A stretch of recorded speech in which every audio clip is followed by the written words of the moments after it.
संपत्ती सोहळा नावडे मनाला, लागला टकळा पंढरीचा, जावे पंढरीसी आवडे मनासी, आषाढी एकादशी व्रत हे. तुका म्हणे ऐसी, आर्त ज्याचे मनी, त्याची चक्रपाणी वाटप आहे. जय हरी विठ्ठल. वारी या शब्दाचा अर्थ होतो एरझार. पायी चालत वैष्णवांच्या संगतीमध्ये हरिनामाचा गजर करत, संतांच्या पालख्या मिरवत, भौतिक सुखाची काडी मात्र अभिलाषा न करता पांडुरंगाला भेटणं. जो कोणी या प्रकारे वारी करतो, जन्म मृत्यूची चुकवी फेरी तोची खरा वारकरी. या वारीची परंपरा हजारो वर्षापूर्वींची आहे. अनेक वैष्णव आचार्य साधू संत यांनी पंढरपूरची वारी केली. भगवंतांनी त्यांच्याशी भक्तीचे आदान प्रदान केले आहे. तर या पंढरपूरच्या वारीचा संपूर्ण इतिहास जाणून घेण्यासाठी हा व्हिडिओ शेवटपर्यंत नक्की बघा. भगवान श्रीकृष्ण 5000 वर्षापूर्वी 28व्या युगात दिंडीर वनात रुक्मिणी मातेची समज घालण्यासाठी द्वारकेहून पंढरपूरला आली. नाही घडविला नाही बैसविला, भेटी लागी आला पुंडलिकाच्या. परंतु भक्तवत्सल भगवान विठ्ठल रुक्मिणी देवींना भेटण्यापूर्वी भक्त पुंडलिकांना भेटले आणि भक्त पुंडलिकाच्या इच्छेनुसार आजही ते विटेवरती उभे आहे. ज्यावेळी भगवंत विटेवरती उभे राहिले तेव्हा त्यांचे सुंदर असे रूप बघण्यासाठी सगळ्या देवी देवतांची दाटी झाली. त्यावेळी पहिली वारी कैलासावरून भगवान शिवशंकरांनी पार्वतीमाई, गणपती बाप्पा आणि नंदी समवेत केली. पंढरीनाथांनी जेव्हा शिवजींना बघितलं त्यावेळेस त्यांना इतका आनंद झाला की त्यांनी शिवजींना डोक्यावरती उचलून घेतलं. या प्रकारे पंढरीनाथांचं दर्शन आजही आपल्याला होतं. पांडुरंगासमोर गरुड खांबावरती गरुड विराजित आहे. तर उजव्या बाजूला सनकादिक ब्रह्मा, डाव्या बाजूला त्या ठिकाणी 11 रुद्र आणि शिवशंकर, तर पाठीमागच्या बाजूला संपूर्ण इंद्रादी देवी देवता गंधर्व किन्नर हे भगवंतांचं स्तवन करत असतात. यानंतर आपण बघू शकतो की बलरामजी हे देखील या क्षेत्री आले. त्यांनी या ठिकाणी स्नान केलं म्हणून या क्षेत्राला संकर्षण तीर्थ म्हणून ओळखलं जातं. या क्षेत्रामध्ये आजही बलरामजी बालाजी म्हणून पंढरीनाथांच्या उजवे दिशेला मंदिरामध्ये विराजमान आहेत. याचबरोबर राधाराणी, गोवर्धन, सत्यभामा हे देखील या ठिकाणी आले होते. आपण बघू शकतो की धौम्यादी ऋषी, 5ही पांडव, मुक्तिकेशी दासी अशा अनेकांच्या भेटी आपल्याला द्वापार युगाच्या शेवटी पंढरपूरला दिसतात. इसवी सन पूर्व 4200 पासून दक्षिण भारतामध्ये 12 अलवार म्हणजे दक्षिण भारतातील 12 प्रमुख संत तसेच अनेक आचार्यांनी भगवत भक्तीचा पाया रचला. त्यांच्या भक्तीमुळे आपणास दक्षिण भारतामध्ये 108 दिव्य क्षेत्रांचे दर्शन होते. कालगणनेनुसार इसवी सन 78 मध्ये पैठणचा राजा शालिवान, गौतमी पुत्र सातकर्णी यांचे प्रधान रामचंद्र सदाशिव सोनार यांनी पांडुरंगाच्या मंदिराचा जीर्णोद्धार केला. असे मालुतारण या ग्रंथामध्ये मालू सोनार या कवीचे वर्णन आपल्याला आढळते. 8व्या शतकात पंढरीची वारी श्रीपाद आदी शंकराचार्य यांनी केली. तत्कालीन कलियुगाच्या प्रभावाने वाढलेला शून्यवाद, निरीश्वरवाद याचे खंडन त्यांनी केले. वेदांचा आदर वाढविला. पंढरपूरला असताना चंद्रभागेचे स्नान, पांडुरंगाचे दर्शन असा त्यांचा नित्यक्रम होता. पंढरीनाथांच्या सौंदर्याने ते इतके मोहित झाले की त्यांनी पंढरीनाथांचे गुणगान करत पांडुरंगाष्टकाची रचना केली.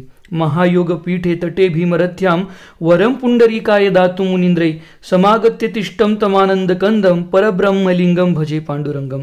यानंतर 10व्या शतकात लक्ष्मी संप्रदायाचे आचार्य श्रीपाद रामानुजाचार्य यांनी पंढरपूरची वारी केली. रामानुजाचार्य यांच्या उपदेशाने तत्कालीन राजा विष्णुवर्धन याने वैष्णव संप्रदायाची दीक्षा घेतली आणि त्यानंतर पंढरपूरचे महात्म्य वाढवण्यास सुरुवात केली. 11व्या शतकात कुमार संप्रदायाचे आचार्य निंबार्काचार्य यांनी पंढरपूरची वारी केली. त्यांच्या संपूर्ण जीवन काळात त्यांनी 3 वेळा भारत भ्रमण केले आणि 3ही वेळा पांडुरंगाचे दर्शन घेतले. त्यांनी विठ्ठलांचे गुणगान केले.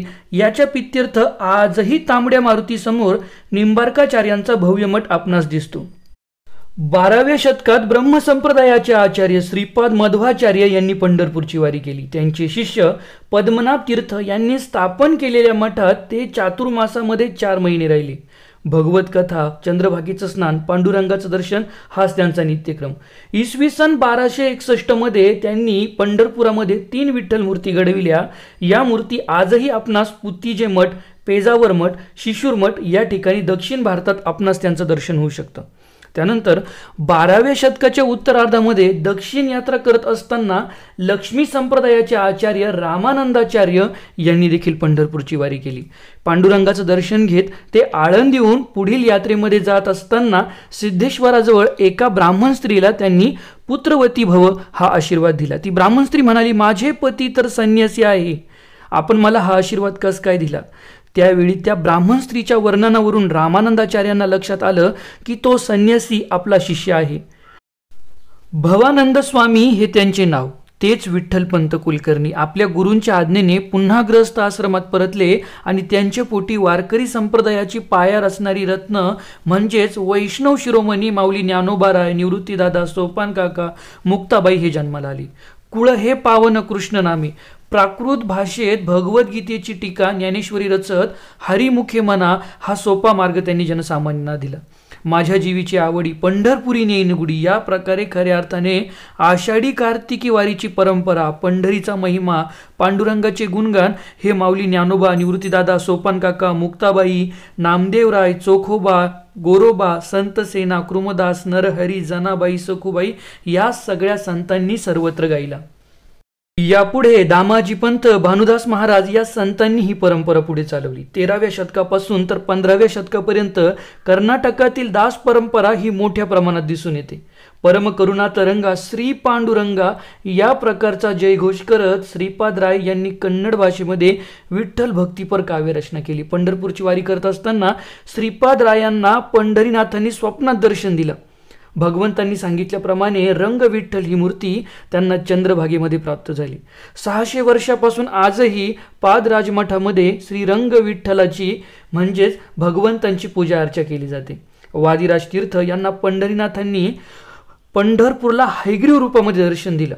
त्याच प्रकारे नरहरी तीर्थ, श्रीपाद राय, पुरंदरदास, कनकदास, विजयदास, गोपालदास, जगन्नाथदास अशा अनेक वैष्णवांच्या भेटी आपल्याला पंढरपूरला दिसतात. वैसारायांचे शिष्य विजयनगरचे राजा कृष्णदेवराय हे पंढरपूरवरून विजयनगरला पांडुरंगाला घेऊन गेले. तेव्हा भानुदास महाराजांनी विजयनगरला जाऊन पांडुरंगाला ते पुन्हा पंढरपूरला घेऊन आले. याच भानुदास महाराजांच्या 3ऱ्या पिढीमध्ये विठ्ठल भक्त संत एकनाथ महाराज जन्माला आले. विजयनगरचे तत्कालीन सावकार त्यांना स्वप्नामध्ये विजय विठ्ठलांनी सांगितलं की मला पैठणला एकनाथ महाराजांकडे जायचे आहे.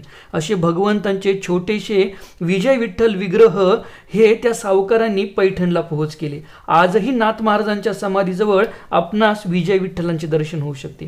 15व्या शतकापासून तर आजपर्यंतचा वारीचा इतिहास देखील हा अतिशय अनुपम आहे. वल्लभाचार्य, चैतन्य महाप्रभू, संत तुकाराम महाराज, रामदास स्वामी ते आतापर्यंतची परंपरा ही आपण पुढील भागामध्ये बघू.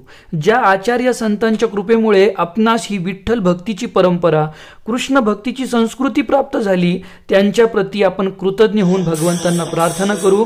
हरे कृष्ण कृष्ण कृष्ण हरे हरे, हरे राम राम राम हरे हरे.